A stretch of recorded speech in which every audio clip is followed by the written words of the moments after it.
요즘 병원에서 손해사정인을 같이 협업을 해서 네. 손해사정인을 네. 같이 내세워주는 것 같은 광고를 하는 곳도 있고 네, 그렇죠. 아니면 변호사하고 해야 된다라고 그렇죠. 말하는 병원도 있고요. 그렇죠. 이 부분에 대해서 LG 실장님의 의견 한 번만 좀 말씀 부탁드립니다. 가장 어려운 법이긴 한데 요즘에는 병원 쪽에서 손해사정, 독립손해사정 법인하고 협력을 해서 연결해주는 병원도 있는 걸로 알고 있고 개인들이 독립손해사정인을 선임하는 경우도 있는 것 같아요. 근데 제가 볼 때는 그렇게 크게 의미가 없지 않나. 손해사정 업무라는 게 아주 한정적이거든요. 실손보험에 의한 손해사정은 장애나 그런 걸 보는 게 아니기 때문에 보험회사에서 원하는 차트 복사하고 서류 챙겨가는 것밖에 없거든요. 그래서 일반적인 내가 손해사정인을 선임하거나 병원 쪽으로 연결된 독립손해사정인을 선임하는 것보다는 보험회사에서 배정하는 손해사정사하고 하는 게 낫지 않나. 거기에서 문제가 생긴다면 병원 쪽에서 그 문제를 제기하는 부분에 의한 서류를 충분히 제공해야 된다고 생각을 하고요. 그래도 문제가 생긴다? 그러면 변호사가 유리하다고 생각합니다. 이유가 가장 큰 이유가 뭘까요? 이게 장애 유무를 산정하는 게 아니고요. 이 수술이 맞나 안 맞나를 보는 건데 보는 기준은 건강보험업 기준으로 하거든요. 그렇기 때문에 손해사정인이 거기서 껴서 할 수 있는 거는 차트 복사하는 것밖에 없어요. 거기서 문제가 생긴다면 의사가 진단을 한 거잖아요. 수술한 의사가. 그렇기 때문에 내 진단이 잘못되지 않았다는 거를 증명할 수 있는 거를 최대한 환자한테 해줘야 되고요. 그래도 또 문제가 생긴다고 한다면 일단은 그 다음에 소송인 거예요. 소송이 들어가게 되면 손해사정인은 빠지는 거죠. 변호사가 우선을 하게 되는 거예요. 그래서 저희가 볼 때는 병원 쪽에 연결된 손해사정사라고 하시나 독립손해사정사를 하시나 환자분한테 유리한 건 저희는 없다고 봐요. 단지 의사의 소견이 중요하겠죠. 수술한 의사의 소견. 그 소견을 증명해 줄 수 있어야 된다고 저희는 봐요.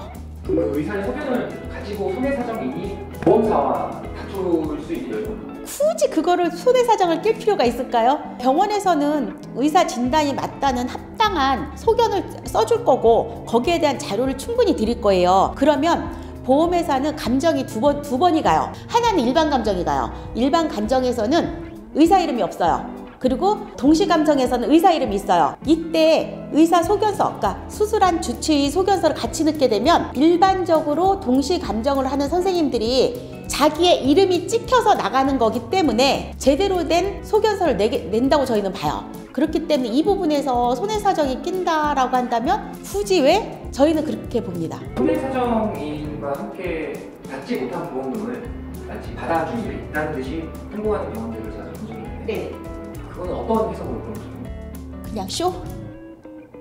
쇼라고 봐요, 저희는. 손해사정업법이 바뀌면서 독립손해사정이라는 게 있어요. 보험회사에서 손해사정을 해야 된다고 얘기를 해요. 그런 경우에 보험회사로부터 알림이 오실 거예요. 우리가 이러이러한 목적으로 손해사정을 해야 되니 우리가 선임한 손해사정사를 쓸 것인지 아니면 네가 선임을 할 것인지 묻는 문자가 오실 거예요. 이때 환자분이 독립손해사정법인을 선택하셔서 하신다고 해도 환자분이 들어간 돈은 없어요. 이때 필요한 손해사정 비용은 모두 다 보험회사에서 지급을 해요. 근데 이걸 모르진 않아요. 병원들에서도. 단지 문제는 하나의 쇼라는 거죠. 우리 손해사정 업체까지 다 해줬으니까 보험회사하고 문제가 생긴다고 해도 여기까지만 우리가 해줄 수 있는 거다라고 한 어떻게 보면 하나의 광고, 마케팅, 저희 쇼라고 봅니다.